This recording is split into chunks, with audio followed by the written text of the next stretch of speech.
Assalamualaikum warahmatullahi wabarakatuh. Salam sejahtera untuk kita semua. Perkenalkan, nama saya Martini Cahaya Pratiwi dengan NIM 23109 11220001. Pada video kali ini, saya akan menjelaskan struktur dan fungsi dari sistem muskuloskeletal, lalu ada anatomi muskuloskeletal berdasarkan regionalnya, lalu ada vaskularisasi dan inervasinya. Pertama-tama, di sini saya akan menjelaskan tentang struktur dan fungsi dari sistem muskuloskeletal. Struktur dan fungsi dari sistem muskuloskeletal yaitu sistem yang berperan penting dalam menopang, melindungi, serta memungkinkan pergerakan pada tubuh manusia. Untuk sistem muskuloskeletal sendiri, itu terdiri dari 3 komponen utama, yaitu sistem skeletal atau sistem rangka yang berfungsi sebagai penopang utama pada tubuh. Dengan komponen-komponennya dalam sistem ini meliputi yang pertama ada skeleton strunci atau rangka tubuh, bagian batang, lalu ada cingulum superior yaitu gelang bahu, lalu ada skeleton extremitatis superioris yaitu rangka tungkai atas, lalu ada cingulum inferius yaitu gelang panggul, lalu ada skeleton extremitatis inferioris yaitu rangka tungkai bawah, lalu serta ada kranium atau tengkorak kepala. Lalu yang kedua itu ada sistem artikular atau sistem sendi yang berfungsi untuk menghubungkan tulang-tulang dan memungkinkan terjadinya pergerakan. Terdiri dari 2 jenis sendi, yaitu solid joint atau sendi mati. Lalu yang kedua ada articulatio synovialis atau sendi sinovial, yaitu sendi yang memungkinkan terjadinya gerakan yang bebas. Lalu yang ketiga ada sistema muskular, yaitu sistem otot yang memungkinkan tubuh melakukan berbagai gerakan. Nah, otot-ototnya itu terbagi menjadi beberapa sebagai berikut. Yang pertama ada otot serat lintang atau otot rangka, lalu ada otot polos, lalu ada otot jantung. Nah, selanjutnya itu fungsi dari sistem muskuloskeletal di antaranya sebagai berikut. Yang pertama itu mendukung dan melindungi tubuh serta organ-organ di dalamnya. Lalu yang kedua itu membentuk postur dari tubuh manusia. Lalu yang ketiga itu ada melindungi organ-organ penting dalam tubuh. Lalu yang keempat itu ada memungkinkan tubuh untuk melakukan gerakan. Lalu yang terakhir itu ada memberikan bentuk, dukungan, stabilitas, serta pergerakan pada tubuh manusia. Baik, selanjutnya saya akan membahas anatomi muskuloskeletal regional, lebih tepatnya pada bagian thoracis atau dada. Thoracis sendiri merupakan bagian penting dari sistem rangka manusia yang memiliki fungsi utama dalam melindungi organ vital seperti jantung dan paru-paru, serta mendukung pernapasan dan gerakan tubuh bagian atas. Pada gambar ini tampak anterior dan posterior. Kita dapat melihat susunan struktur tulang yang membentuk dinding toraks. Baik, yang pertama di sini saya akan membahas struktur tulang dada atau sternum. Sternum sendiri itu terdiri dari 3 bagian, yaitu manubrium bagian atas yang berartikulasi dengan klavikula atau koste pertama. Lalu ada corpus sterni atau badan sternum, tepat melekatnya sebagian besar iga sejati, dan prosesus sipoideus bagian paling bawah dari sternum yang menjadi penanda penting dalam tindakan klinis seperti CPR. Selanjutnya ada tulang iga atau koste. Koste sendiri itu terbagi menjadi 3 kelompok, yaitu koste verae atau iga sejati, terdiri dari pasangannya itu 1-7 yang langsung terhubung ke sternum melalui cartilago costalis. Lalu ada koste spuriae atau iga palsu, itu pasangannya 8-10 yang tidak terhubung langsung dengan ke sternum, melainkan melalui sambungan cartilago iga atau bagian atasnya. Lalu ada koste fluctuantes atau iga melayang, yaitu pasangannya itu 11 dan 12. Koste ini itu tidak terhubung ke sternum sama sekali. Lalu di setiap koste itu memiliki bagian pentingnya seperti caput koste yaitu kepala kostenya, lalu ada kolum koste yaitu bagian leher, kemudian tuberculum yaitu tonjolan kecil yang merupakan tempat berartikulasi dengan tulang belakang, lalu ada corpus costae, bagian badannya, lalu ada angulus costae, yaitu bagian yang membentuk sudut seperti buat sudut untuk khas costenya. Lalu di bagian belakang costae tersebut itu berartikulasi dengan vertebra thoracalis yang berjumlah 12 buah. Masing-masingnya ini memiliki permukaan untuk menyambut kepala dan tuberkulum dari costae, lalu membentuk sendi yang stabil dan fleksibel. Selain itu, terdapat juga scapula atau tulang belikat dan clavicula atau tulang selangka. Scapula sendiri itu terletak di bagian punggung atas dan memiliki bagian penting seperti acromion, spina scapulae, fossa supraspinata, dan fossa infraspinata. Lalu ada clavicula yang menghubungkan sternum dengan scapula, kemudian membantu menjaga kestabilan dan posisi bahu. Lalu secara fungsional sendiri, seluruh struktur thoracis ini yang pertama ada memberikan perlindungan optimal terhadap organ-organ vital, lalu yang kedua ada memungkinkan pergerakan dinding dada dalam proses pernapasan, lalu yang ketiga itu menjadi tempat pelekatan otot-otot utama yang membantu dalam gerakan tubuh bagian atas. Baik, selanjutnya kita akan fokus pada komponen-komponen otot-otot yang berada di regio thoracis. Nah, pada gambar di sisi kiri ini menunjukkan otot-otot superficialis, sedangkan di gambar di kanannya ini memperlihatkan lapisan otot yang lebih dalam beserta dengan struktur pendukungnya. Otot utama yang terlihat di bagian anterior thoracis adalah musculus pectoralis major yang merupakan otot besar yang menutupi bagian dada depan, terdiri dari dua bagian. Yang pertama ada pars clavicularis berasal dari clavicula, lalu pars sternocostalis yang berasal dari sternum dan costae. Fungsi utamanya itu adalah untuk aduksi, fleksi, dan rotasi medial humerus. Lalu yang kedua itu ada musculus deltoideus yang terletak di bagian bahu, namun sebagian besar serabutnya itu melekat ke bagian atas thoracis.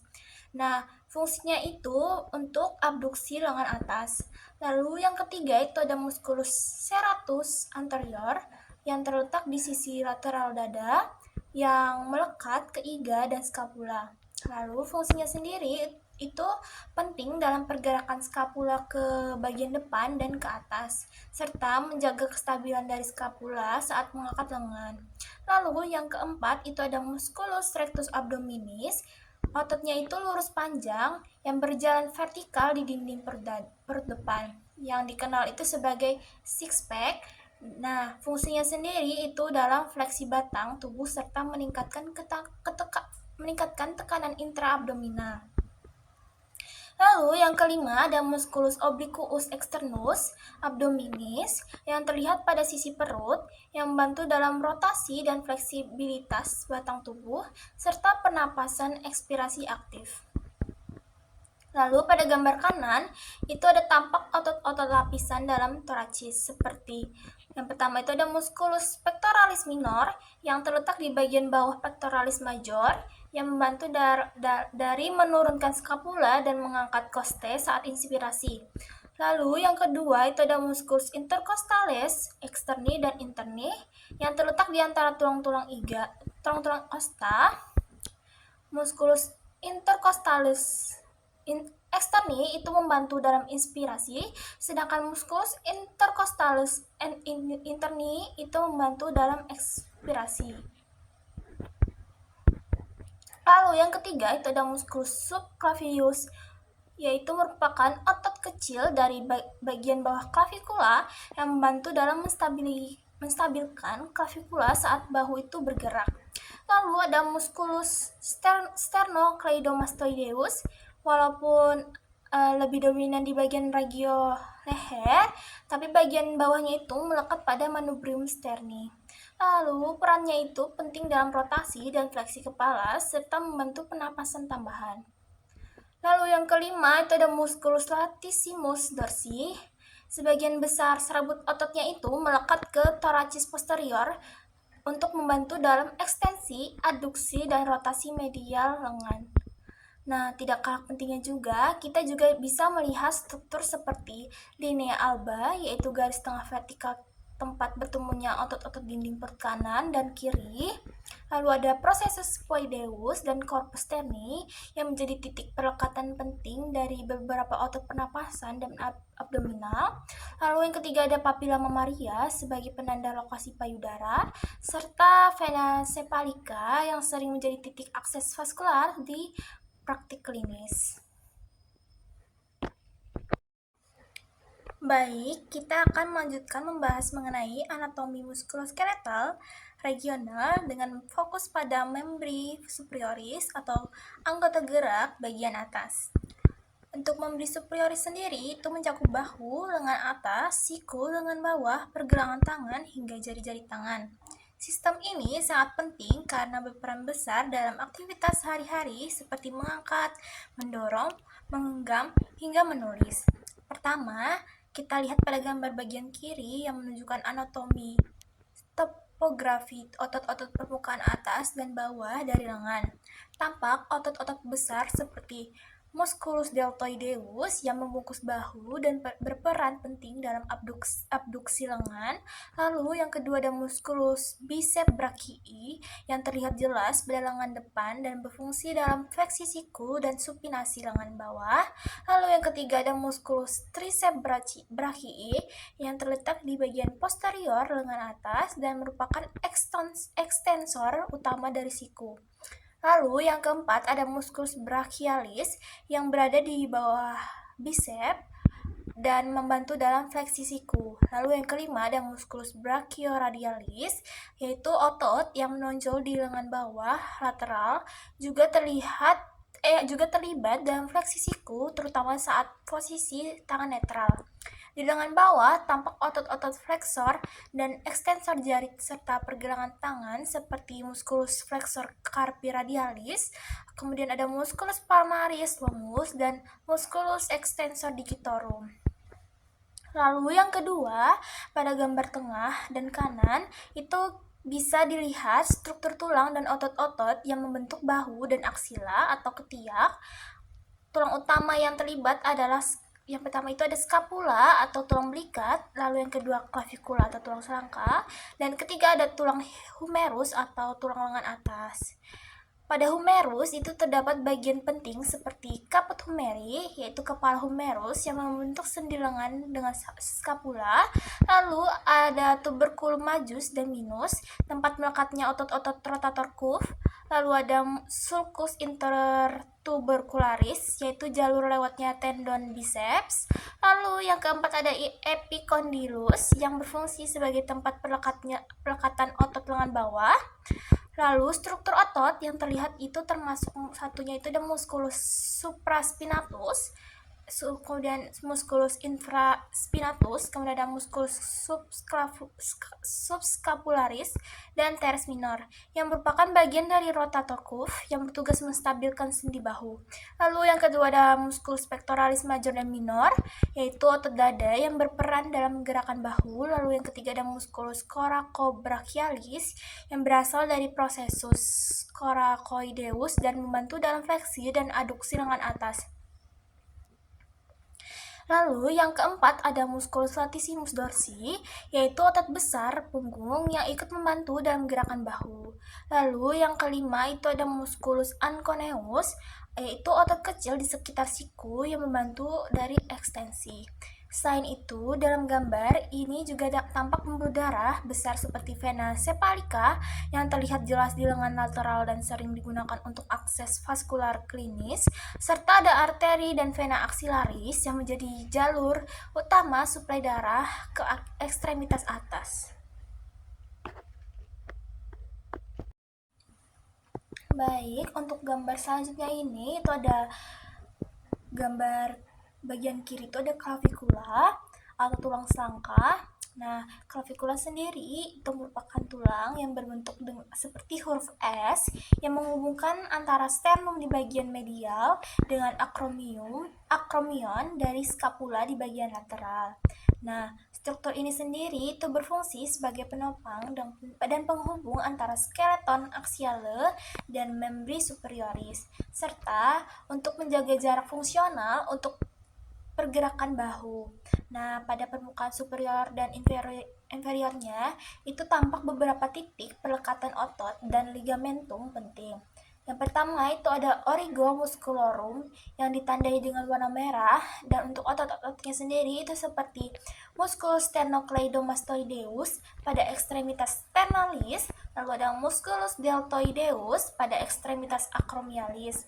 Lalu yang kedua itu ada insertio musculorum yang ditandai dengan warna biru seperti musculus trapezius dan musculus pectoralis major, lalu ada musculus subclavius. Lalu itu ada untuk ligamentum ditandai dengan warna hijau, antara lain ligamentum costoclaviculare, lalu ligamentum conoidum dan trapezoidum. Lalu ada ligamentum sternoclavicular anterius dan posterius, lalu ligamentum interclavicular. Nah, di bagian bawah juga tampak articulatio sternoclavicularis yang merupakan satu-satunya sendi anatomis antara tulang anggota atas dengan skeleton aksiale. Nah, untuk gambar bagian kanan itu menampilkan tulang radius dan ulna, yaitu dua tulang utama di regio antebrakii. Nah, untuk ulna sendiri itu terletak di sisi medial pada posisi anatomis, itu memiliki struktur penting seperti olecranon, bagian paling proksimal dan posterior, lalu ada incisura trochlearis yang berartikulasi dengan humerus, lalu ada processus coronoideus dan tuberositas ulnae. Lalu ada processus coidecitoideus ulnae, yaitu bagian distal yang berfungsi sebagai penyangga lateral untuk pergelangan.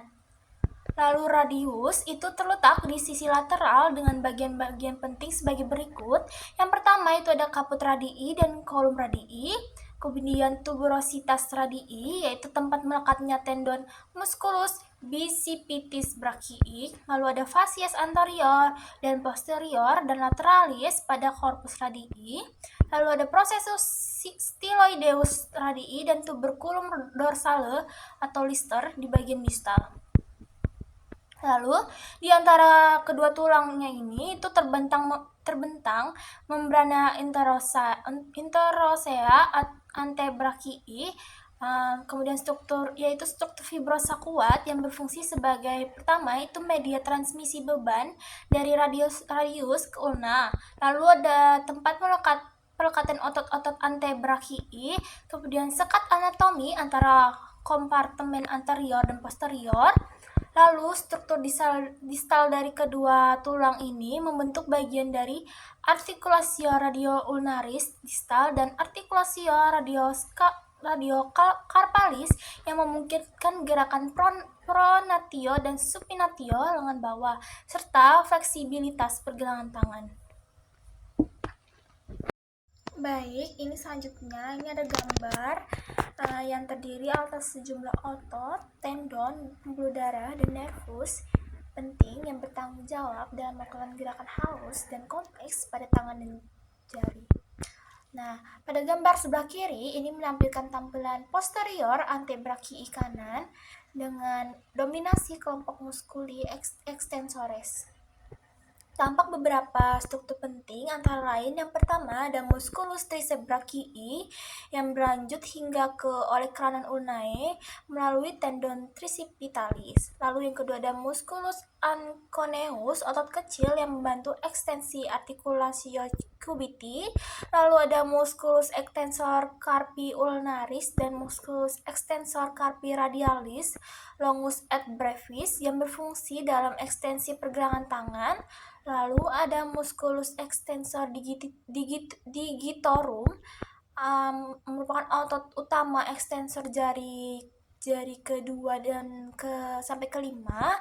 Lalu ada musculus extensor digiti minimi khusus untuk ekstensi digitus minimus. Lalu ada musculus abductor dan musculus extensor pollicis longus et brevis yang mengontor abduksio dan ekstensio ibu jari atau pollex. Nah, semua tendon-tendon extensores ini distabilisasi oleh retinaculum extensorum yang merupakan struktur fibrosa yang menahan posisi tendon saat gerakan tangan. Selain itu, tampak jalur vaskularisasi dan neural seperti arteri ulnaris, nervus ulnaris, dan ramus dorsalis nervi ulnaris yang berjalan bersama otot-otot ulnaris. Kemudian ramus superficialis nervi radialis yang merupakan cabang sensorik dari nervus radialis. Kemudian gambar sebelah kanan ini menunjukkan tampilan anterior antebrachii yang didominasi oleh kelompok musculiflexores. Nah, untuk struktur pentingnya ini dikenali antara lain yang pertama ada musculus pronator teres, merupakan otot penting dalam pronatio antebrachii. Lalu ada musculus flexor carpi radialis, musculus palmaris longus, dan musculus flexor carpi ulnaris yang berperan dalam fleksi dan deviasi tangan. Lalu ada musculus flexor digitorum superficialis yang fleksibel terhadap jari-jari tangan pada articulatio interphalangealis proximalis. Lalu ada musculus flexor pollicis longus untuk flexor ibu jari yang kuat. Lalu ada musculus brachioradialis meskipun berada di sisi lateral namun bekerja sebagai flexor pada posisi pronasitral. Nah, di regio ini juga tampak beberapa struktur neurovaskular yang penting. Yang pertama ada arteri radialis dan arteri ulnaris yang menjadi sumber suplai darah utama ke tangan. Lalu ada nervus medianus yang berjalan di antara otot flexor dan berperan besar dalam kontrol motorik dan sensorik tangan. Lalu ada nervus cutaneus antebrachii medialis yang merupakan cabang sensorik dari plexus brachialis. Lalu ada ligamentum carpi palmare yang memperkuat pergelangan tangan di bagian anterior. Baik, untuk slide yang ini itu ada gambar pada bagian kiri itu ada tampak kerangka tangan kanan dari tampak anterior bagian palmar dan posterior bagian dorsalnya. Nah, tangan ini terdiri atas 3 kelompok tulang utama. Yang pertama itu ada ossa carpi, yaitu tulang-tulang pergelangan tangan yang berjumlah 8 buah dan tersusun dari 2 baris. Yang baris proksimal itu ada os scapoideum, os lunatum, os triquetrum, dan os pisiform. Lalu barisan distal itu ada os trapezium, os trapezoideum, dan ada os capitatum dan os hamatum. Lalu yang kedua itu ossa metacarpi, yaitu 5 tulang panjang yang membentuk kerangka telapak tangan, dinamai 1-5 dari lateral ke medial. Lalu ada ossa digitorum, yaitu phalanges, yaitu tulang-tulang jari tangan yang terdiri dari phalanx proximalis, kemudian phalanx media, kemudian phalanx distalis. Lalu pada gambar kanan atas itu ditampilkan struktur otot dan saraf-saraf dan pembuluh darah pada tampak anterior tangan. Untuk struktur pentingnya itu ada tenar eminens yang mencakup dari ada musculus abductor pollicis brevis, lalu ada musculus flexor pollicis brevis, ada musculus opponens pollicis, yang semuanya itu diinervasi oleh nervus medianus. Lalu ada hipotenar eminens yang terdiri dari musculus abductor digiti minimi, lalu ada musculus flexor digiti minimi brevis, lalu ada musculus opponens digiti minimi yang diinervasi oleh nervus ulnaris. Nah, di bagian tengah tangan itu terdapat musculus lumbricales, musculus interossei, dan terbagi menjadi dorsal dan palmar. Tendon dari musculus flexor digitorum superficialis dan profundus. Lalu jaringan vaskular yang kompleks seperti arcus palmaris superficialis dan profundus, arteri radialis dan arteri ulnaris dengan cabang-cabang palmar dan gital. Pada gambar kanan tangan Bagian bawah itu ditampilkan tampak posterior tangan dorsum manus yang menunjukkan struktur. Yang pertama itu ada musculus extensor digitorum, lalu musculus extensor indicis, musculus extensor digiti minimi, musculus extensor pollicis longus dan brevis, musculus abductor pollicis longus, sama semua tendon extensor ini yang distabilisasi oleh retinaculum extensorum dan menonjol saat jari-jari diekstensi, terutama pada tabatiare anatomiku atau anatomical snoof box, ruang segitiga antara tendon-tendon ibu jari. Nah, yang terakhir itu tampak ligamentum penting tangan seperti ligamentum metacarpal transversum profundum, lalu ada ligamentum palmare yang memperkuat kapsul sendi metacarpophalangealis dan struktur tendon yang dibungkus synovium untuk mengurangi friksi saat gerakan tangan. Baik, untuk selanjutnya ini kita akan mempelajari anatomi muskuloskeletal regional abdominis, yaitu terdiri dari struktur otot, fasia, dan jaringan pendukung pada dinding perut bagian anterior dan lateral. Nah, di gambar bagian kiri ini menunjukkan lapisan otot-otot dinding abdomen dimulai dari luar ke dalam. Lapisan pertama itu terdiri dari musculus obliquus externus abdominis, yaitu otot permukaan paling luar yang seratnya berjalan menyerong dari lateral atas ke medial bawah. Di bawahnya itu terdapat musculus obliquus internus abdominis dengan serat berjalan hampir tegak lurus terhadap musculus obliquus externus. Kemudian ada musculus transversus abdominis yang ototnya itu terdalam dengan serat berjalan horizontal. Nah, di bagian tengah abdomen itu terdapat musculus rectus abdominis, ototnya itu vertikal yang membentuk six pack, disusun oleh beberapa insersi tendon yang disebut intersectiones tendinae. Nah, otot ini dibungkus oleh vagina musculi recti abdominis yang terdiri atas lamina anterior dan posterior yang terbentuk dari aponeurosis ketiga otot lateral. Bagian penting lainnya itu ada linea alba, yaitu garis tendinosa vertikal di tengah tubuh yang memisahkan otot rectus kiri dan kanan. Lalu ada ligamentum inguinale atau popart dan struktur seperti canalis inguinalis yang penting untuk memahami anatomi klinis hernia. Kemudian di gambar yang sebelah kanan itu menampilkan struktur lapisan superficialis dinding abdomen. Tampak tela subcutanea dan lapisan lemak subkutan serta fascia abdominis superficialis yang terbagi menjadi dua lapisan.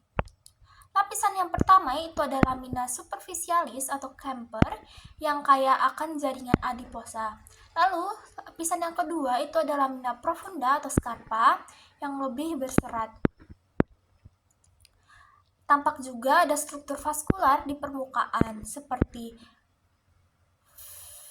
vena thoracoepigastricae, arteri dan vena epigastrica superficialis, vena sapena magna, dan vena dorsalis penis superficialis pada regio pubis. Di bagian bawah itu tampak struktur genital eksternal pria seperti funiculus spermaticus dan fascia penis profunda atau buck dan ligamentum fundiform penis. Struktur otot dan fascia pada dinding abdomen itu memiliki fungsi utama untuk yang pertama ada melindungi organ visceral intraabdominal, lalu ada menjaga tekanan intraabdominal, lalu ada membantu dalam penapasan, defekasi, dan partus, serta memberikan stabilitas postural dalam aktivitas tubuh. Baik, selanjutnya kita akan mempelajari muskuloskeletal regional pelvis dan perinei, baik pada perempuan maupun laki-laki, dengan fokus pada potongan median dan paramedian secara sagital. Baik, bisa dilihat pada gambar sisi kiri, itu tampak anatomi pelvis pada perempuan. Potongan ini memperlihatkan organ-organ dalam panggul wanita, yaitu yang pertama ada uterus, termasuk bagian fundus, korpus, dan serviks uteri. Lalu ada ovarium dengan ligamentum ovarii, proprium, dan ligamentum suspensorium ovarii. Lalu ada tuba uterina, tempat fertilisasi biasanya terjadi. Lalu struktur pendukung penting lainnya itu ada ekskavatio vesiko-uterina dan ekskavatio recto-uterina atau ruang Douglas merupakan ruang peritoneal yang penting dalam evaluasi cairan pelvis. Lalu ada vagina yang terletak di posterior vesika urinaria dan anterior rectum. Lalu ada rectum sebagai bagian terminal dari sistem gastrointestinal. Nah, tampak juga struktur perineum sebagai berikut. Yang pertama ada musculus transversus perinei profundus, lalu ada musculus sphincter ani externus, serta bagian luar seperti labium majus dan labium minus. Nah, pada gambar di sisi kanan ini terlihat anatomi pelvis pada laki-laki. Struktur utamanya itu meliputi ada vesika urinaria di atas prostat, lalu ada prostata yaitu organ kelenjar yang mengelilingi uretra, pars prostatica, lalu ada vesikula seminalis dan ductus deferens yang berperan dalam sistem reproduksi laki-laki. Terlihat juga ada rektum di posterior dan uretra yang melewati berbagai bagian, yaitu prostat, diafragma, urogenital, dan hingga penis. Lalu ada corpus cavernosum penis dan corpus spongiosum yang merupakan struktur erektil penting. Nah, ada lapisan fasia pada perineum pria itu meliputi yang pertama ada fascia perinei superficialis coles dan fascia penis profunda atau bulk, serta struktur penunjang seperti skrotum dan testis. Struktur perineum itu memiliki fungsi krusial dalam penopang organ pelvis, membantu kontinensia urin dan fekal, serta dalam fungsi seksual.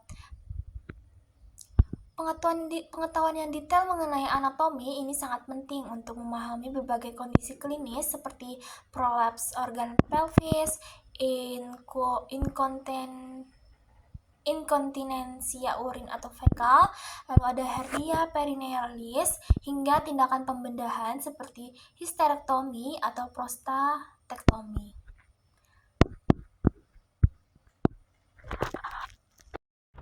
Oke, untuk slide selanjutnya ini kita akan membahas anatomi muskuloskeletal pada regional membrum inferioris. Bisa dilihat pada gambar, ini ada tulang pelvis dan tulang femur yang berfungsi sebagai penopang utama tubuh bagian bawah dan penggerak utama dalam lokomosi. Pada sisi kiri, ini ada struktur pelvis yang terdiri dari 3 bagian utama. Yang pertama itu ada os ilium yang berwarna kuning pada bagian superior dan terbesar, membentuk seperti sayap panggul. Lalu yang kedua ada os ischi yang berwarna biru, itu merupakan bagian inferior posterior yang menopang saat duduk. Lalu ada os pubis yang berwarna merah, bagian anterior bawah yang menyatu di simfisis pubica.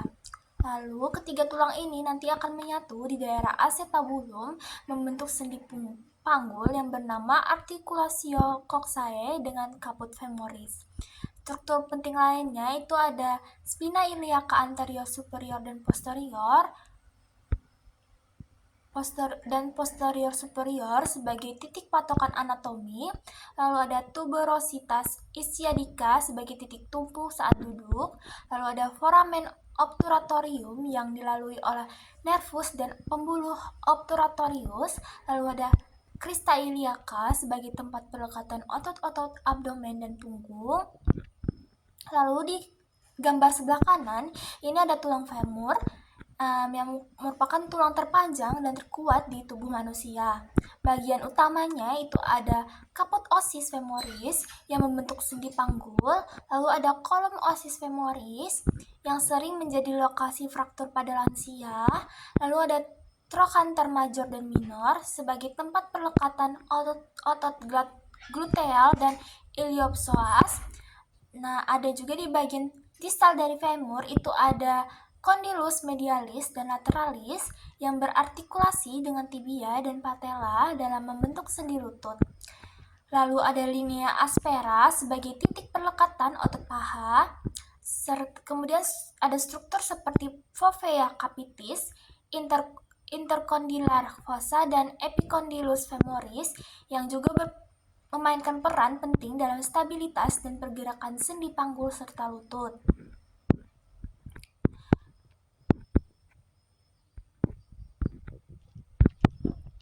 Kemudian, pemahaman terhadap anatomi pelvis dan femur itu sangat penting, terutama dalam konteks yang pertama, fraktur panggul dan femur. Lalu ada dislokasi sendi panggul, lalu ada penempatan prostesis panggul atau femoral, dan juga dalam evaluasi nyeri panggul atau lutut. Baik, ini ada gambar tibia dan fibula. Nah, untuk tulang tibia dan fibula adalah tulang panjang yang berpasangan dan sejajar satu sama lain. Tulang tibia sendiri merupakan tulang yang lebih besar dan kuat, terletak di sisi medial atau bagian dalam, serta berfungsi sebagai penopang utama berat badan tubuh. Sedangkan fibula sendiri merupakan tulang yang lebih kecil dan ramping, terletak di sisi lateral atau bagian luar, berperan penting dalam menstabilkan pergelangan kaki dan sebagai tempat pelekatan otot. Gambar ini memperlihatkan tampak anterior atau depan dan posterior atau belakang dari tulang tibia dan fibula pada tungkai bawah kanan. Pada tampak anterior atau bagian depan, di bagian atas proksimal terdapat lateral kondil atau medial kondil dari tulang tibia yang membentuk bagian bawah sendi lutut dan berartikulasi dengan tulang femur. Di antara kedua kondilus ini terdapat intercondylar eminence, yaitu tonjolan kecil tempat menempelnya ligamen cruciatum. Lalu ada tibial tuberosity yang tampak jelas di bagian depan adalah tempat menempelnya ligamentum patella yang merupakan kelanjutan dari tendon otot quadriceps. Lalu ada Gardis tuber adalah area di bagian lateral atas tibia tempat menempelnya iliotibial tract. Lalu anterior border tibia merupakan sisi tajam yang dapat diraba langsung pada permukaan kaki bagian depan. Di antara tibia dan fibula itu terdapat interosseous border, yaitu tempat melekatnya membran interosseous yang menghubungkan kedua tulang dan berfungsi menstabilkan posisi serta sebagai tempat lewatnya pembuluh darah dan saraf. Lalu di bagian distal atau bawah, tibia membentuk medial malleus, sedangkan fibula membentuk lateral malleolus. Keduanya membentuk struktur pergelangan kaki yang stabil dan menopang sendi pergelangan. Lalu pada tampak posterior atau bagian belakang itu ada tampak soleal line pada permukaan posterior tibia, yaitu tempat perlekatan otot soleus, salah satu otot penting dalam pergerakan plantar fleksi. Lalu di permukaan posterior tibia itu tampak datar dan disebut posterior surface. Tulang fibula memiliki posterior border serta moleolar fossa di bagian distal, yaitu tempat menempelnya beberapa ligamen yang menstabilkan pergelangan kaki. Di ujung distal tibia itu terdapat fibular notch, yaitu lekukan tempat fibula berartikulasi dengan tibia, membentuk sendi tibiofibular distal. Lateral malleolus dari fibula dan medial malleolus dari tibia merupakan struktur yang penting dalam pembentukan sendi pergelangan kaki atau articulatio talocruralis yang memungkinkan gerakan dorsifleksi dan plantar fleksi. Oke, selanjutnya ini merupakan gambar dari osa pedis yang merupakan bagian utama yang menopang berat tubuh dan memungkinkan manusia untuk berjalan, berlari, melompat, dan melakukan berbagai aktivitas sehari-hari. Tulang-tulang kaki ini dibagi menjadi 3 kelompok utama. Yang pertama, osa tarsi atau tulang tarsal, lalu ada osa metatarsi atau tulang metatarsal, lalu ada phalanges yaitu tulang fangal atau jari-jari. Nah, gambarnya ini menampilkan dari 4 sudut pandang anatomi tulang kaki, yaitu dorsal view atau atas, plantar view bawah, lateral view samping, medial view samping dalam. Baik dari tampilan atas atau dorsal view, kita dapat melihat susunan tulang mulai dari belakang ke depan. Yang pertama itu ada calcaneus, adalah tulang tumit yang terbesar dan terletak paling posterior. Di depan calcaneus itu terdapat tulang talus, yaitu tulang yang berartikulasi dengan tibia dan fibula untuk membentuk sendi pergelangan kaki. Lalu ada navicular, berada di depan talus, diikuti oleh 3 tulang cuneiform, yaitu medial, intermediate, dan lateral. Di lateral navicular itu terdapat kuboid yang terletak di sebelah luar kaki. Lalu untuk tulang metatarsal atau osa metatarsal itu berjumlah 5 yang diberi nomor dari sisi medial ibu jari ke lateral ke kelingking. Lalu phalanges itu terdiri dari 3 ruas pada jari 2 sampai 5, yaitu proksimal, tengah, dan distal, dan 2 ruas pada ibu jari, proksimal dan distal. Selanjutnya pada plantar view atau tampilan bawah, kita bisa melihat permukaan tempat tumpuan dari kaki. Yang pertama itu ada calcaneus yang memiliki struktur yang disebut sustentaculum tali, yaitu tonjolan yang menopang bagian dari talus. Terlihat juga alur untuk tendon flexor hallucis longus dan flexor digitorum longus yang melewati bagian bawah tulang-tulang kaki. Lalu ada sesamoid bones, tampak di bawah kepala metatarsal pertama yang berfungsi untuk mengurangi gesekan dan meningkatkan efektivitas tendon flexor pada ibu jari. Lalu pada lateral view atau tampilan samping luar, dari sisi ini yang struktur yang terlihat antara lain talus dengan bagian kepalanya, leher, dan trokleanya, yaitu permukaan artikular dengan tibia. Lalu calcaneus tampak memanjang ke bagian belakang sebagai tumit, dengan tuberositas calcaneus sebagai tempat pelekatan otot dan ligamen.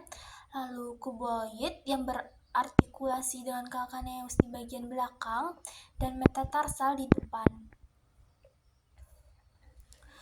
Di sisi lateral juga tampak tuberositas metatarsal kelima dan alur untuk tendon fibularis longus. Baik, selanjutnya di tampilan samping dalam atau medial view, terlihat dengan jelas itu sustentaculum tali dari calcaneus yang menopang talus di atasnya. Lalu ada talus dan navicular berada pada poros medial dan membentuk bagian lengkung kaki bagian dalam. Lalu ada tulang cuneiform dan metatarsal 1 menampilkan tuberositas yang menonjol sebagai tempat pelekatan otot-otot intrinsik kaki. Di bagian bawah ibu jari itu terdapat sesamoid bones yang merupakan bantalan tambahan pada sendi metatarsofalang. Oke, dari gambar yang ditampilkan ini memperlihatkan berbagai lapisan otot ekstremitas bawah, mulai dari daerah panggul hingga kaki dari berbagai sudut pandang. Kita bisa membaginya menjadi 3 bagian utama. Yang pertama itu tampak anterior, yaitu bagian proksimal, bagian paha depan. Otot-otot utama yang tampak pada daerah paha bagian depan ini antara lain adalah yang pertama ada musculus iliacus dan musculus psoas, yang merupakan 2 otot yang bersatu menjadi musculus iliopsoas, otot utama yang berfungsi sebagai flexor sendi panggul. Lalu ada musculus sartorius, otot terpanjang dalam tubuh manusia yang menyilang dari anterior superior iliac spine ke sisi medial tibia. Lalu musculus quadriceps femoris terdiri dari 4 bagian. Yang pertama ada musculus rectus femoris, musculus vastus lateralis, musculus vastus medialis, musculus vastus intermedius. Dan lalu keempatnya ini menyatu menjadi ligamentum patellae dan berfungsi sebagai ekstensor lutut utama. Lalu ada musculus adductor longus dan musculus gracilis tampak di sisi medial, berperan dalam adduksi paha. Tampak anterior bagian distal, yaitu bagian kaki bawah depan, itu melanjutkan ke bagian bawah tungkai. Ada musculus tibialis anterior, adalah otot yang paling anterior dan berperan penting dalam dorsifleksi dan inversi kaki. Lalu ada musculus extensor hallucis longus dan musculus extensor digitorum longus yang berperan dalam ekstensi jari-jari kaki dan ibu jari, serta dorsifleksi pergelangan kaki. Lalu ada musculus peroneus fibularis longus dan brevis tampak di sisi lateral, berfungsi sebagai eversor kaki. Kemudian tendon-tendon otot ini melalui retinaculum extensor dan menuju ke tulang-tulang kaki.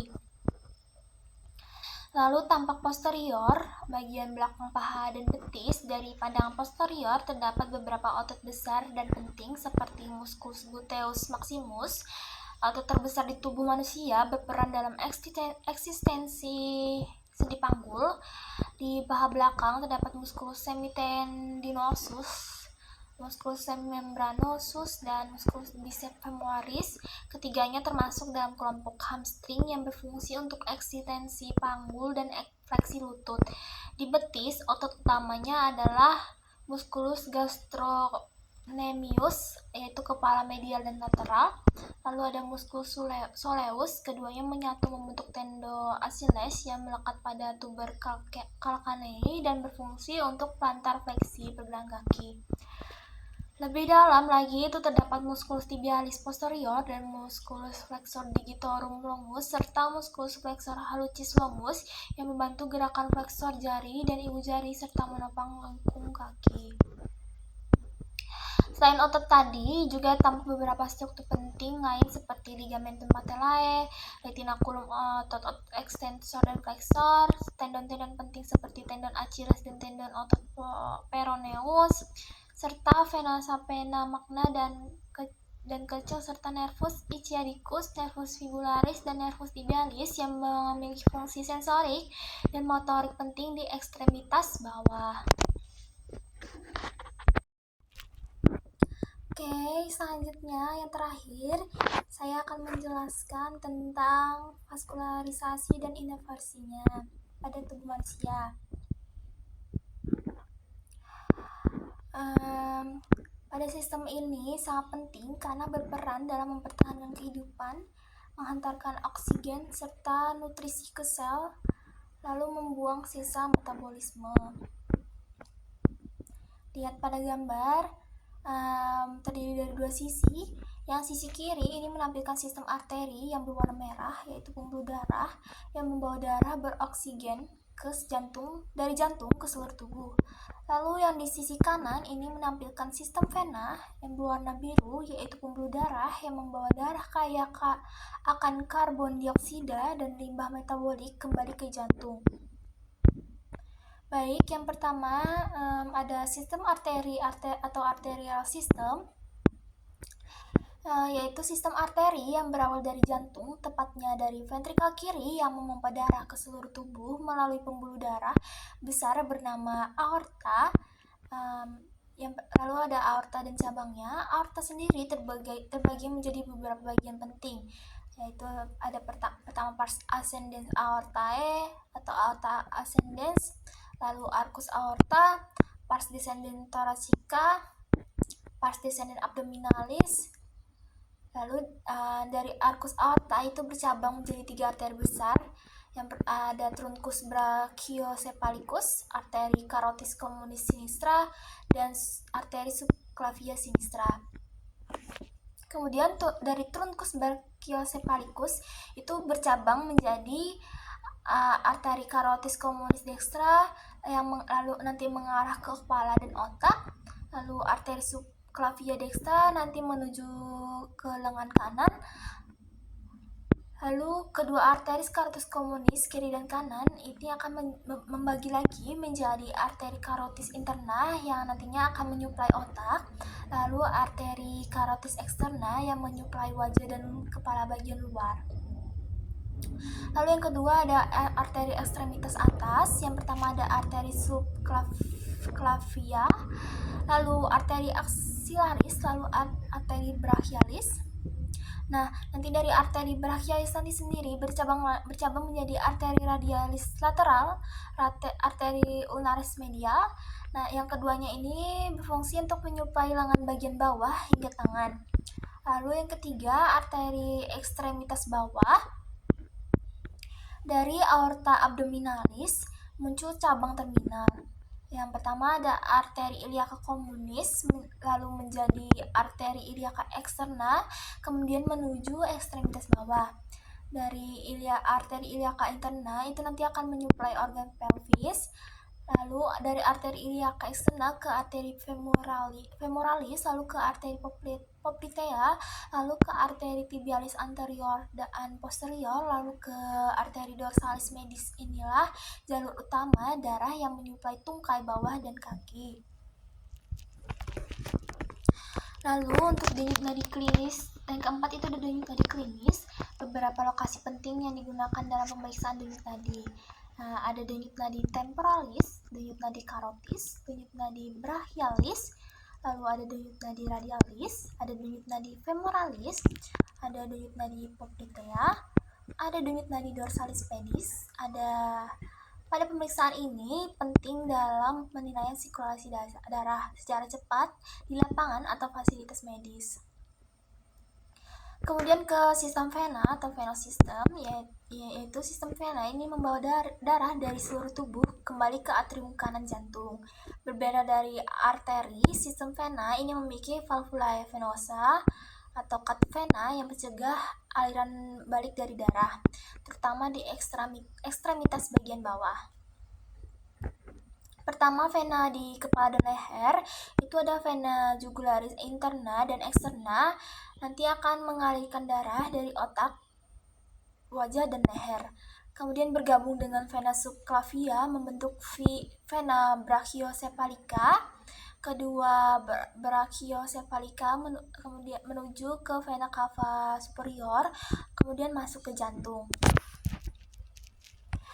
Selanjutnya untuk vena ekstremitas atas ada vena cephalica lateral dan superficial, lalu ada vena basilica medial dan superficial, lalu vena medial cubiti yang sering digunakan untuk injeksi dan pengambilan darah. Vena bagian dalam itu ada vena brachialis dan vena axillaris. Lalu ketiga itu vena abdomen dan pelvis. Ada vena renalis itu dari ginjal, ada vena hepatica dari hati, ada vena porta hepatica, sistem portal hepatik dari saluran cerna menuju hati, lalu ada vena testicularis atau ovarica, kemudian ada vena mesenterical superior dan inferior, itu dari saluran pencernaan. Nanti semuanya itu akan bergabung menjadi vena cava inferior. Selanjutnya ini ada vena ekstremitas bawah, ada vena femoralis, vena utama tungkai bagian bawah, lalu ada vena sapena magna vena atau vena superficial terpanjang di tubuh, lalu ada vena sapena parva, berada di lateral dan lebih kecil, lalu ada vena tibialis posterior dan posterior, itu berasal dari kaki.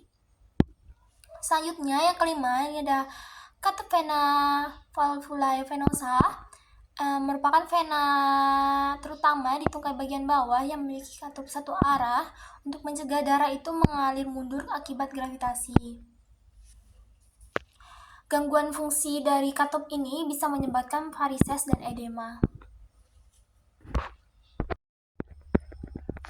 Oke, di slide ini ada gambar sistem saraf. Sistem saraf sendiri ini bertugas menerima, mengelola, dan mengirimkan informasi ke seluruh tubuh. Tanpa sistem saraf, tubuh tidak bisa atau tidak akan mampu merespon rangsangan, mengendalikan gerakan, atau menjaga keseimbangan internal atau homeostasis. Sistem saraf manusia itu sendiri terdiri dari dua bagian utama. Yang pertama, sistem saraf pusat atau SSP yang terdiri dari encephalon, otak, dan medula spinalis atau sumsum tulang belakang. Lalu yang kedua itu ada sistem saraf tepi atau SST yang terdiri dari sistem saraf kranial dan saraf spinal termasuk cabangnya. Nah, gambaran di atas atau gambar ini itu memperlihatkan bagaimana sistem saraf itu menyebar ke seluruh tubuh manusia melalui jaringan saraf perifer membentuk pola yang sangat terorganisasi dan simetris. Baik, yang pertama, di sini saya akan membahas sistem saraf pusat dan sumsum tulang belakang. Bisa dilihat pada gambar, ada encephalon atau otak, pusat kontrol utama dari tubuh, lalu ada medula spinalis, sumsum tulang belakang, yaitu jalur utama impuls saraf antara otak dan tubuh. Lalu dari medula spinalis nanti akan keluar nervi spinale atau saraf spinal yang mengatur sensorik dan motorik. Lalu dari saraf spinale itu nanti akan dibagi menjadi beberapa kelompok menurut segmennya. Yang pertama ada nervus cervicalis, itu dari C1 sampai C8. Lalu ada nervus thoracalis itu dari T1 sampai T12. Lalu nervus lumbal itu dari L1 sampai L5. Lalu nervus sakral itu dari S1 sampai S5. Lalu ada nervus coccygeus. Lalu selanjutnya itu plexus saraf. Saraf spinal nanti akan membentuk jaringan atau anyaman yang disebut plexus.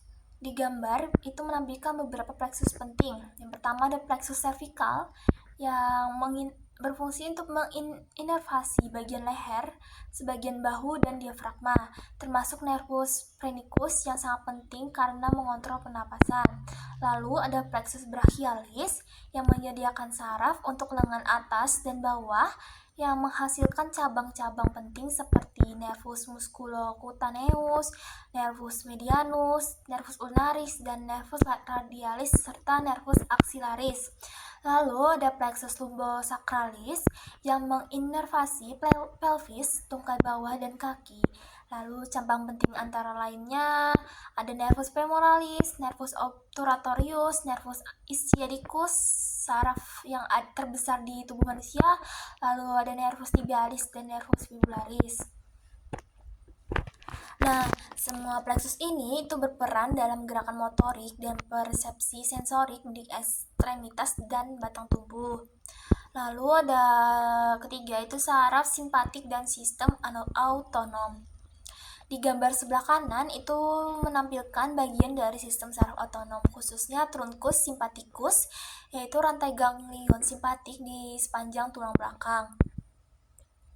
Ganglion sensorium nervi spinalis, tempat sel-sel sensorik berada. Lalu ada ramus communicans, cabang penghubung antara saraf spinal dengan sistem simpatik. Lalu ada nervus splanicus major, saraf visceral yang mengatur organ-organ internal. Lalu ada R cutaneus dan R meningae yang menginervasi kulit dan dura mater, lapisan pelindung otak. Lalu sistem saraf otonom itu dibagi menjadi satu simpatis yang bertanggung jawab terhadap respon fight or flight. Lalu untuk meningkatkan denyut nadi, melebarkan pupil, menghambat sistem pencernaan. Lalu ada parasimpatik yang bertanggung jawab terhadap respon rest and digest, yaitu memperlambat denyut jantung, memperlancar pencernaan. Fungsi sistem saraf perifer. Sistem saraf perifer itu bertugas menghantarkan sinyal dari lingkungan ke otak dan sebaliknya. Serabut sensorik atau aferen itu berfungsi untuk menghantarkan rangsang dari reseptor tubuh ke SP. Lalu serabut motorik atau eferen berfungsi untuk membawa perintah dari sistem saraf pusat ke otot dan kelenjar. Contoh fungsionalnya saat menyentuh benda panas, sinyal sensorik dikirim ke otak, lalu otak akan merespon, kemudian sinyal motorik itu nanti akan dikirimkan untuk menarik tangan.